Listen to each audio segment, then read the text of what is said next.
Hello guys, in this video I'm going to show you how to send money to Tanzania. But first of all, I just want to mention, please don't forget to subscribe to my channel because at 100,000 subscribers, I'm going to show you my whole YouTube revenue statistics and growth strategy, how to make money online. So let's jump into it. First, open the Remitly app, then go to the home page, and on the home page, on the top left corner of the screen, you just have to tap on this flag icon.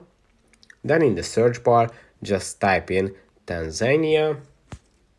And when it opens up the transfer page, you just have to tap on the get started icon on the bottom of the screen. And here you just have to add the amount of money that you would like to send. On the top, you are going to see your local currency, and below that, you are going to see the same amount in the recipient country's currency, for our case in Tanzania. And here you just have to tap on continue.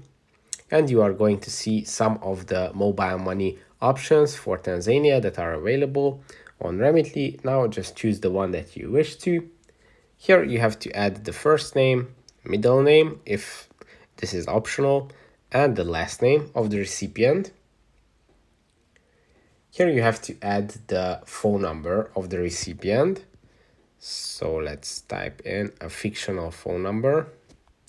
Let's see if I can type in one. Okay, so this only works with real phone numbers. But after this step, basically you just have to add your debit or credit card details, and the Remitly app is going to debit your card and send it to this account, the recipient's account. So it's that easy. I hope this video was helpful for you. Don't forget to subscribe and see you in the next one. Bye bye.